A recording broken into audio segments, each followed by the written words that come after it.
আমি বাংলাদেশের রাজনৈতিক নেতাদেরকে বলি এরা হচ্ছে সামাজিক বেশ্যা।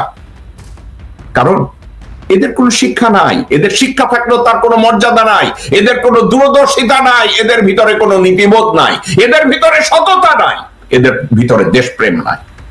বক্তৃতা দিতে উঠলে এই কুত্তার বাচ্চার রাজনীতিবিদরা দাঁড়িয়ে দাঁড়িয়ে গলাবাজি করে, আহা দেশপ্রেম, আমি দেশকে উদ্ধার করে দেব, ফুলের মতো পবিত্র করে চরিত্র বানাবো। এই কুত্তার বাচ্চারা এই কাজগুলো করে। আজকের 32 নম্বর ভাঙ্গা নিয়ে যেসব নেরি কুকুররা গলাবাজি করে তাদের কেউ একবার চিন্তা করে নাই। আজকে কিছু কুলাঙ্গাল লোকজন 32 নম্বরকে তারা পারে তো এটাকে মক্কা শরীফ বানায় দেয়। কেউ একবার বলে না, কেউ একবার বলে না দুর্নীতি শুরু ওখানে, গুমের শুরু ওখানে, কম্বল চুরির শুরু ওখানে, মুক্তিযুদ্ধের সাথে বেইমানি করার শুরু ওইখানে। দর্শক বন্ধু, এই মুহূর্তে এই লাইভ অনুষ্ঠানটি আপনারা যারা দেখতে পাচ্ছেন এবং ভবিষ্যতেও দেখবেন তাদের সবার প্রতি রইল আমার সশ্রদ্ধ সালাম। আসসালামু আলাইকুম ওয়া রাহমাতুল্লাহি ওয়া বারাকাতুহু। এবং অন্য ধর্মাবলম্বী ভাই ও বোনেরা আপনাদের প্রতি রইল আমার দেশপ্রেমের শুভেচ্ছা, ভালোবাসা ও আন্তরিকতা। হোপফুলি আপনারাও সবাই ভালো আছেন। দর্শক বন্ধু, আমি গত বুধবার দিন একটা এপিসোড করেছিলাম।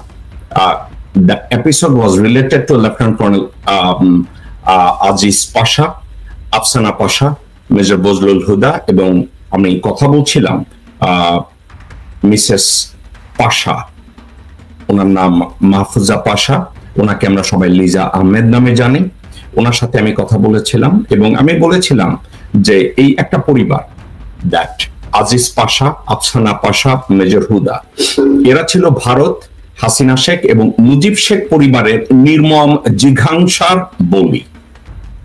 এখন আমরা ঠান্ডা মাথায় বলি যে হ্যাঁ, কর্নেল আজিজ পাশা মুজিব অ্যাসাসিনেশনের সময় বিপ্লবের সাথে ইনভলভ ছিল, আমরা এই কথাটা বলি, এবং মেজর বজলুল হুদা এটার সাথে ইনভলভ ছিল, আমরা এই কথাও বলি।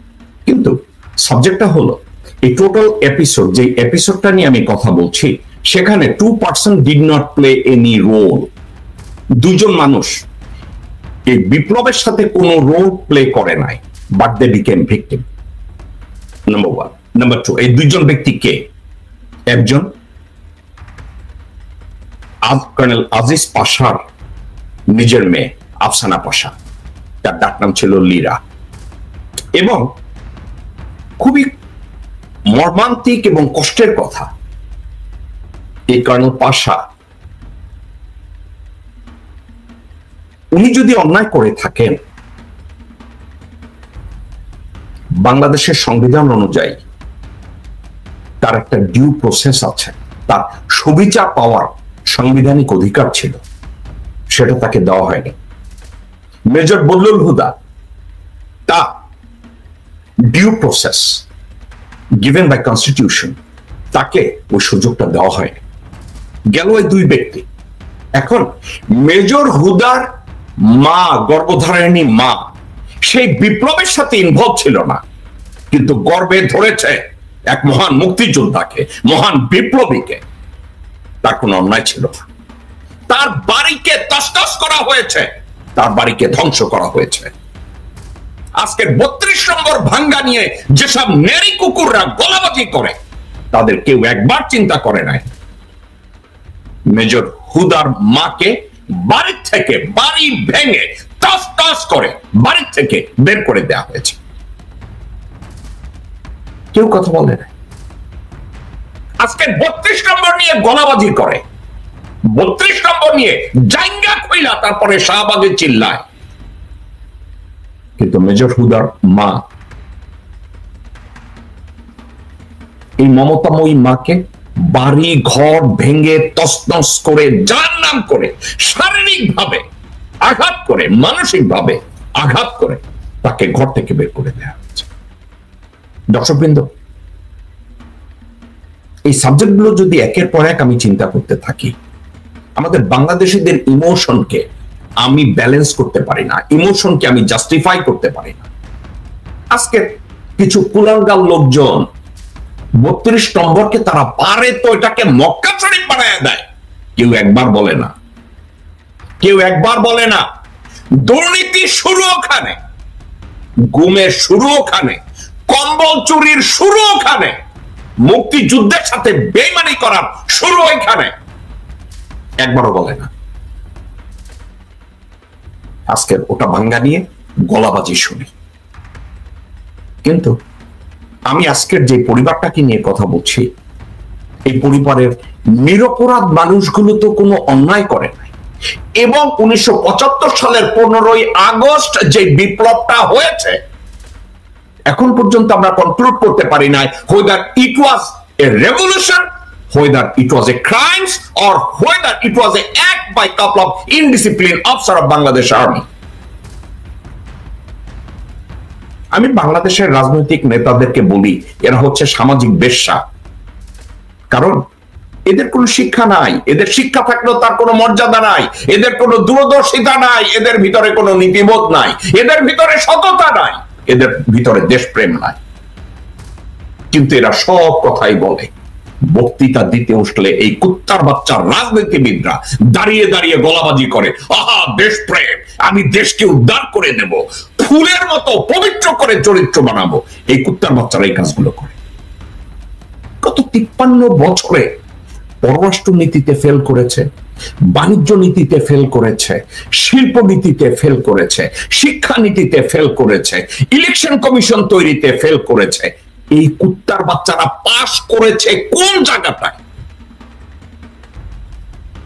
একটা জায়গায় পাশ করে না।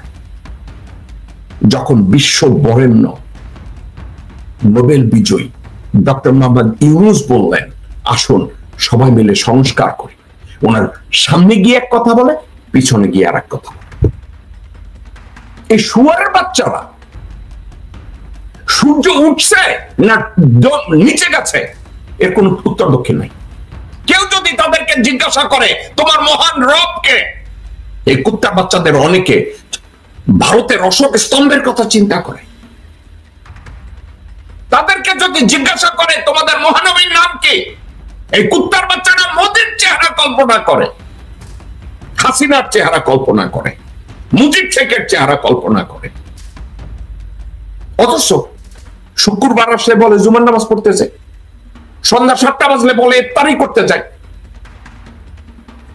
এই মুনাফিক ফাসিক, এই শুয়োরের বাচ্চারা 1975 সাল থেকে এখন পর্যন্ত একটা জিনিসকে ডিক্লার করতে পারে না। আপনারা কি বলবেন ঠান্ডা মাথায় 1975 সালে ওটা বিপ্লব ছিল, নাকি দুষ্কৃতিকারী কোন অফিসাররা, উচ্ছৃঙ্খল অফিসাররা রাষ্ট্রপতিকে মেরে ফেলেছে? ওটা ছিল। ওটা যদি হয়, তাকিয়ে দেখেন পৃথিবীতে বহু জায়গায় বিপ্লব হয়েছে, বহু জায়গায় বিপ্লব হয়েছে। সেনাবাহিনী ক্ষমতা দখল করেছে। কেন করেছে? দেশের প্রয়োজনে। কেন করেছে? স্টেবল একটা গভর্নমেন্টের প্রয়োজনে। কেন বিপ্লব করেছে? স্টেবল একটা ইকোনমির প্রয়োজনে। কেন বিপ্লব করেছে? স্টেবল একটা economy, commerce, civil society, human rights, এগুলোর জন্য করেছে। 1975 সালের প্রেক্ষাপটটা কি আমরা এর বাইরে যাব? মুজিব বাহিনীর অত্যাচার, রক্ষী বাহিনীর অত্যাচার, মানুষের নাবিশ্বাস উঠেছে, মানুষ না খেয়ে রাস্তায় পড়ে মরেছে, লঙ্গর খানের কথা কেউ ভুলে যায় নাই। সে সময় কয়েকজন অকুতভয় সৈনিক যদি চিন্তা করে দেশের পরিবর্তন দরকার, অকুতভয় সৈনিক যদি চিন্তা করে আমরা মুক্তিযুদ্ধ এজন্য করি না, আমাদের একটা স্টেবল গভর্নমেন্ট দরকার যারা একটা স্টেবল কান্ট্রি রান করবে।